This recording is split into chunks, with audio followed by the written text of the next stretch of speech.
Barrister साहब, थोड़ा मतन में अगर जो जस्टिस मंसूर अली शाह है उनके इस्तीफे का आपसे शेयर करूं, उन्होंने ये लिखा कि अदलिया को हुकूमत के मातहत इदारा बना दिया गया है। आप इस पे कैसे कमेंट करेंगे? क्या आपको जस्टिफाइड लग रही है वो ये बात कहते हुए? इस बात से बिल्कुल डिसएग्री करता हूँ। तमाम जजेस इंडिपेंडेंट है, फेडरल कॉन्स्टिट्यूशनल कोर्ट इंडिपेंडेंट है।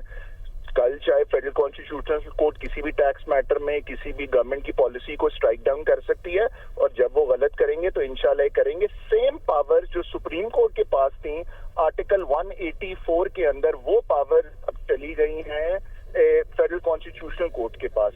कोई ऐसी बात नई नहीं है, कोई उनकी पावर्स को कम नहीं किया गया। There is only a division जिसके अंदर जिससे मैनेजमेंट ऑफ केसेस बेहतर होगी, डिस्पोजल बेहतर होगा, स्पीडी जस्टिस होगा, इनएक्सपेंसिव जस्टिस होगा।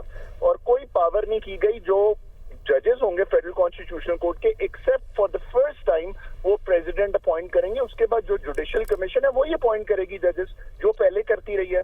और जुडिशियल कमीशन में भी after the 26 constitutional amendment there is great transparency. उससे पहले कौन जज क्यों लगता था किसी को नहीं पता होता था। एक श्राउडेड इन मिस्ट्री बिहाइंड क्लोज डोर एक प्रोसेस था जिसके अंदर एक खास तबके के लोग ही जजेस लगते थे जो आज तक डिलीवर नहीं कर सके। अब एक ट्रांसपेरेंट अगर प्रोसेस आया है तो I think we must give that process a chance. और हमें गलत अफवाहें नहीं फैलानी चाहिए कि इसका मतलब यह है कि सिर्फ अब कोई इंसाफ नहीं होगा और सिर्फ जो हुकूमत चाहेगी वही होगा।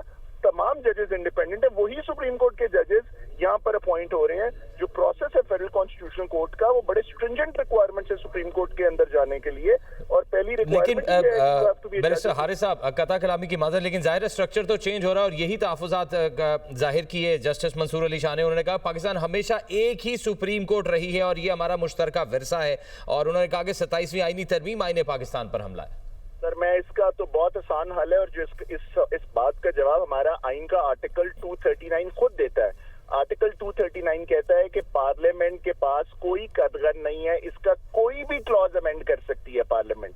तो अगर 2/3 पार्लियामेंट के 2 हाउसेस ने किया है, ये अगर आप 2015 का फैसला पढ़े रावलपिंडी बार का, तो उसके अंदर सुप्रीम कोर्ट खुद कहता है कि ना जजेस से कॉन्स्टिट्यूशन शुरू हुई थी, ना जजेस पे कॉन्स्टिट्यूशन खत्म होगी।